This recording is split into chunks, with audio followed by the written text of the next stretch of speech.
আগে সে আওয়ামী লীগ করতো, তারও প্রমাণ আছে। আরো হুমকি দেয় আমার প্রাণ নাশের। প্রধানমন্ত্রী তারেক জিয়ার কাছে আমার আকুল আবেদন, আমি যেন আমার জমিটুকু নিয়ে শান্তিতে বসবাস করতে পারি।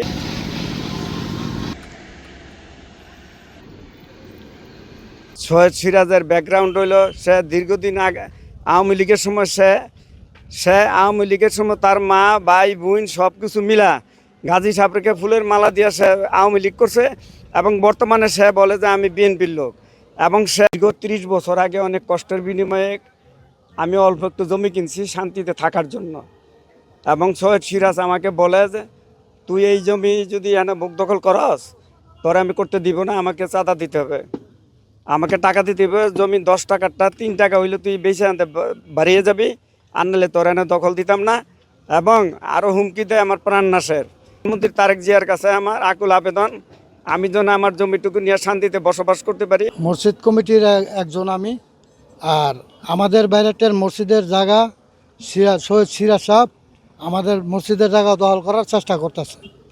আর আমাদের সমাজবাসীর কথা হইলো যে আমাদের মসজিদের জায়গা কেন সিরাজ সাহেব আসবে, পুরোভাবে দখল করতে চাইতেছে।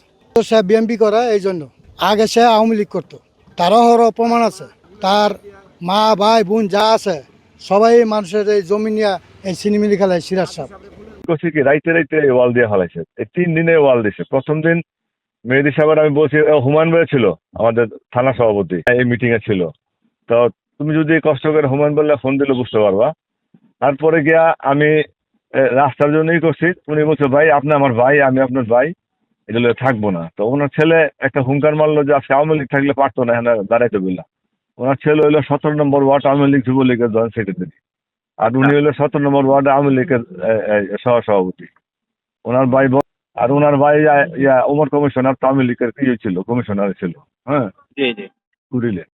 যাই হোক, তো এখন আমি বললাম ওনার বড় ভাইয়ের মতো সম্মান করি, ভাই আপনার রাস্তা দেন। আমি রাস্তা দিব না। রাস্তা দিবেন কেন? আমার তো রাস্তা হওয়ারই কথা, আপনার কাজ করেন না। উনি কি করছে, চুক্তি দিছে 3 লাখ টাকায়, রাইতে রাইতে এই ওয়াল দিয়ে ফেলাইছে। তো প্রথম দিন আইসা এসআই সায়েম রূপগঞ্জ থানা নিষেধ করে গেছে যে আপনারা এই সিরাজগঞ্জের রাস্তাটা বন্ধ করেন না। এটা মেহেদী স্যার আমার পাঠাইছে, ওসি সাহেবের কাছে আমি একটা দরখাস্ত দিছি, দরখাস্তটা সাথে করে নিয়ে আইছে।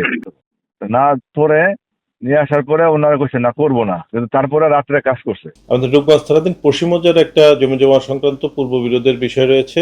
এই অভিযোগ বিরোধের বিষয়টি নিয়ে আজকে শুকুর আহমেদ নামের একজনের একটা লিখিত অভিযোগ পেয়েছি। আমরা এই বিষয়টা আইনগতভাবে খতিয়ে দেখব। এখানে আইনগত ব্যবস্থা নিয়ে ইস্যু থাকলে আমরা অবশ্যই তদন্তপূর্বক আইনগত ব্যবস্থা গ্রহণ করব।